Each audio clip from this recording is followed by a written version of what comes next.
le général de Filippo. Général de Filippo, alors deux hypothèses.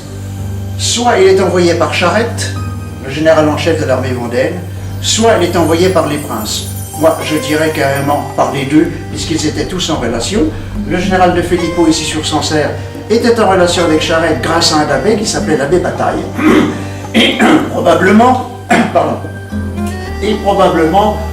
Charette était au courant de ce qui se passait à Sancerre.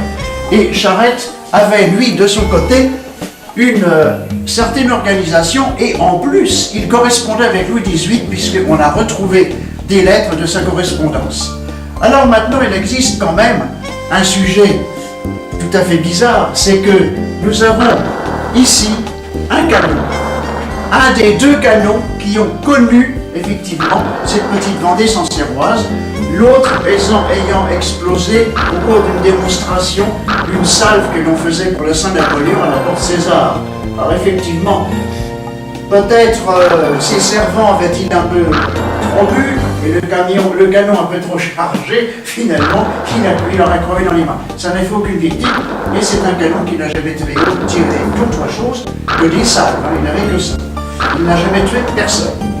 Alors maintenant, nous allons passer donc au côté républicain. Alors les républicains, évidemment, on retrouve là la garde de Sancerre, avec ce fameux canon.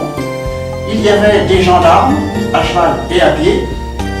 Et chose curieuse, les soldats qui étaient avec les royalistes avaient conservé les mêmes uniformes que les soldats de l'armée de la République. Faute d'argent, on ne peut pas équiper tout le monde. Donc, on avait des combattants des deux côtés, l'un en face de l'autre, qui se battaient avec les mêmes uniformes. Ça avait été assez pratique dans certains cas. Alors nous avons ici deux généraux. Ces deux généraux-là devaient Kléber, qui lui avait suivi Napoléon et qui a été assassiné en Égypte, et le jeune général Hoche, qui lui a combattu dans l'armée de Vendée. Tous les deux d'ailleurs. Kléber avait reçu d'ailleurs une vaste défaite à Torfou, je crois, en Vendée, où là, toute une colonne républicaine avait été brisée par les royalistes. Alors nous en arrivons au personnage de la République. Nous avons Lazare Carnot, qui lui, curieusement, a sauvé sa tête, par rapport à d'autres, qui évidemment, eux, nous savons ce qu'ils sont devenus. Et nous avons bien sûr les représentants ici de l'armée républicaine, encore, dont le général Canuel, général des enfants, qui sont intervenus sur Sancerre et qui se sont battus à Saint-Beaujeu. Il a fallu quand même représenter la place de l'église. C'est là où les républicains ont lu l'ultimatum que les royalistes ont donné ici à Sancerre. Alors, on a présenté cet ultimatum à la population, puis finalement, on sait que depuis tout à l'heure, je l'ai déjà dit, les parlementaires, ça n'a pas marché, et les républicains ont été obligés de laisser rentrer les royalistes. Il n'y a pas eu un coup de feu. Sur cette place, l'ultimatum des royalistes a été lu. Alors nous avons ici Fouquier-Tinville et Danton, deux têtes de la République. Alors, une très belle histoire sur Fouquier-Tinville. Fouquier-Tinville a fait emprisonner MacNab. MacNab qui était un Écossais réfugié ici sur Sancerre. Vous savez qu'à l'époque, les Écossais, les étrangers n'étaient pas très bien vus dans la République. Alors effectivement, MacNab était emprisonné, mais les petits camarades de Fouquier-Tinville, quelques jours plus tard, les républicains ne s'entendaient pas entre eux de temps en temps, c'est Fouquier-Tinville qui a été guillotiné et MacNab est revenu à Sancerre. Je trouve que c'est une assez belle histoire, ça. Et nous passons là à un personnage, disons le plus connu de tous, aussi le plus controversé, c'est Robespierre. Alors Robespierre, considéré par les uns comme un superbe assassin, considéré par les autres comme quelqu'un qui était c'était l'indestructible, mais bon, chacun en pensera ce qu'il voudra.